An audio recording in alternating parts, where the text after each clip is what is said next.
Я сдала 3 международных экзамена уровня C1 по английскому, испанскому и русскому.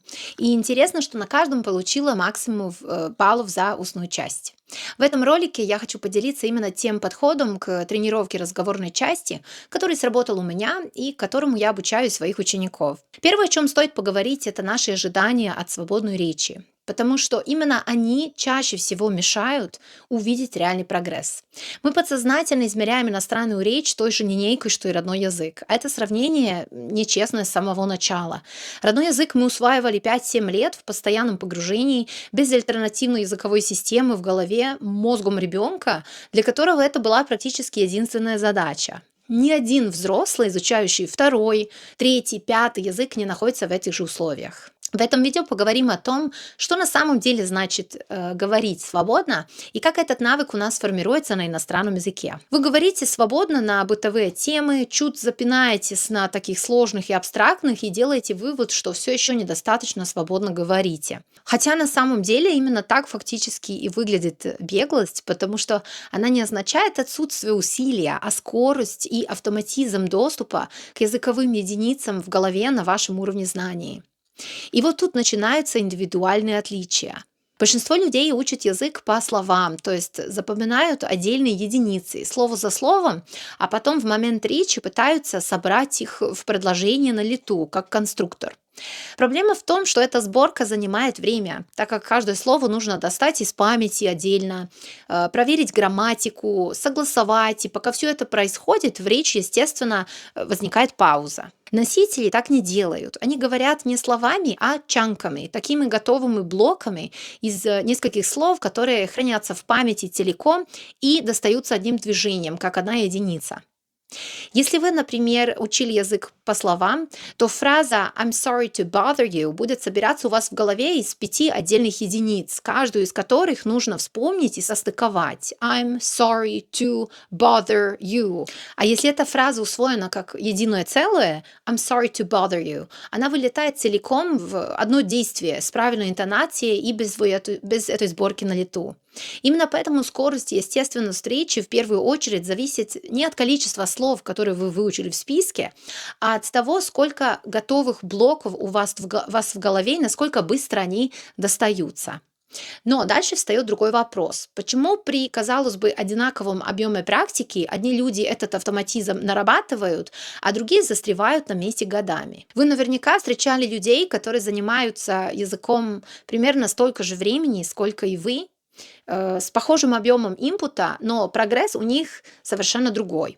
И первое, что приходит в голову, это значит у них просто способности к языкам или, ну, повезло с условиями. Это есть то, что в психологии называют внешним локусом контроля. То есть это ощущение, что результат зависит от внешних факторов, а не от ваших действий. У меня на канале есть ролик отдельный на эту тему. Если вы подсознательно ждете, что заговорите как носитель, а реальный прогресс этому ожиданию не соответствует, то возникает соблазн объяснить этот разрыв чем-то внешним. Мне просто не дано, у меня нет способности к языкам, я не жил в стране языка.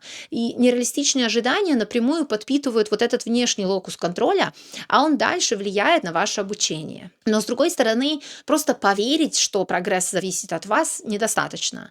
Это работает только тогда, когда понятно, над чем именно у вас есть контроль. Иначе вера в собственную ответственность превращается в какой-то такой абстрактный лозунг без практического применения. И здесь в дело вступает понятие deliberate practice. Это такая преднамеренная, целенаправленная практика. Часы, проведенные за просмотром сериала на фоне или необязательный разговор на знакомую тему, это не совсем deliberate practice, даже если язык при этом активно используется. У преднамеренной практики есть 3 обязательных компонента. Первое — это конкретная узкая цель на сессию изучения. Например, потренировать сослагательные наклонения в живой речи и заметить, где я запинаюсь. Или сегодня делаю narrative tenses и учусь правильно ими пользоваться в рассказах. Второе — это немедленная обратная связь от собеседника, учителя, от искусственного интеллекта или самостоятельная, например, через запись речи и анализ ошибок. И третье — это повтор и корректировка именно на основе этой обратной связи. Почему это в принципе связано с локусом контроля? Когда практика хаотична, типа «я просто общаюсь, посмотрим, как получится», тогда прогресс воспринимается как случайность.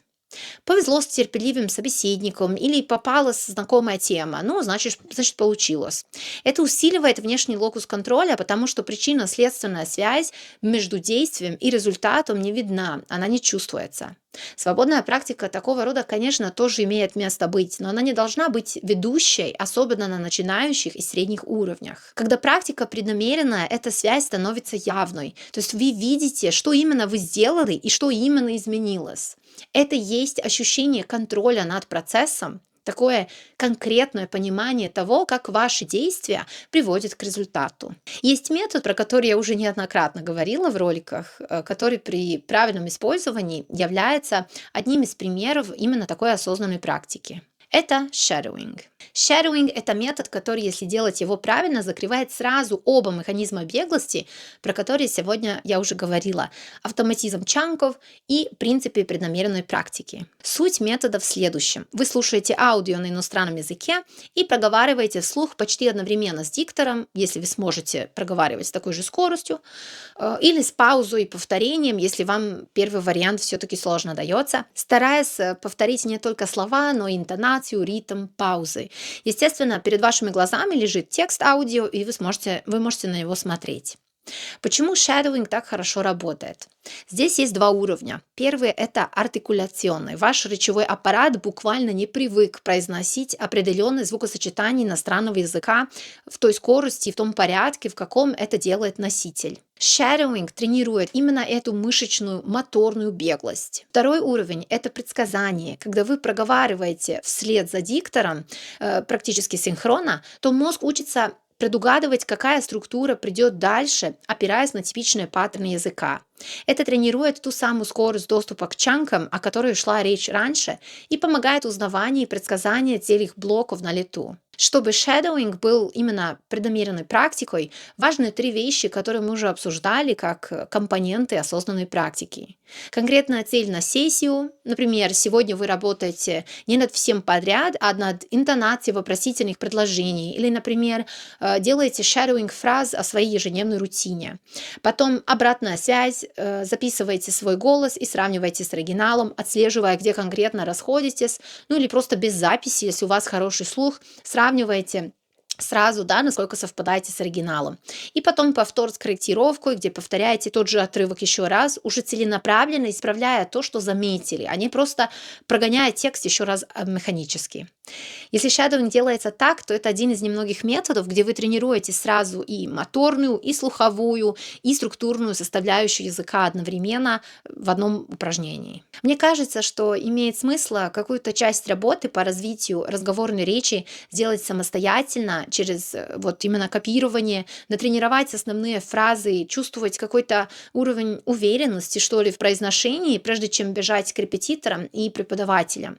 Это будет гораздо продуктивнее, так как вы уже часть спикинга, которая касается вот этой мышечной памяти, немного подготовите, чтобы потом было проще, больше внимания уделять именно коммуникации. Очень тяжело с нуля делать и то, и другое, и мне кажется, что люди часто из-за такой большой нагрузки на речевой и слуховой аппарат сдаются. Если вот именно через эти шаги приступить к тренировке разговорной речи, и еще на это где-то начиная с А2 добавить разговорную практику с носителем или не носителями, чтобы развивать именно и навыки коммуникации, то результата не может не быть. В языках количество часов тренировки, конечно, важно, но гораздо важнее, что именно вы делаете за это время и насколько целенаправленно осваиваете структуры. В конце хочу напомнить, что важно понимать, что то, как выглядит беглость, кардинально отличается в зависимости от уровня. На А2 беглость — это способность без долгих пауз построить такие простые бытовые фразы. На Б1 — это способность поддерживать разговор на знакомые темы, допуская ошибки, но не теряя нить. На С1 — это способность говорить на абстрактные и профессиональные темы, иногда все еще подбирая отдельные слова, но не теряя общего темпа речи. И не забывайте, что, как и в остальном в языках, так и здесь ваш потолок — это то, что вы уже делаете, что вы же умеете делать на родном. Если вы не очень свободно и красноречиво изъясняетесь на родном языке, то будет несправедливо требовать от себя этого же на иностранном. Если вы сравниваете свой текущий уровень не с этими показателями, а с фантазией звучать, как звучу на родном, то ваш прогресс всегда будет казаться недостаточным, вне зависимости от того, насколько вы на самом деле продвинулись.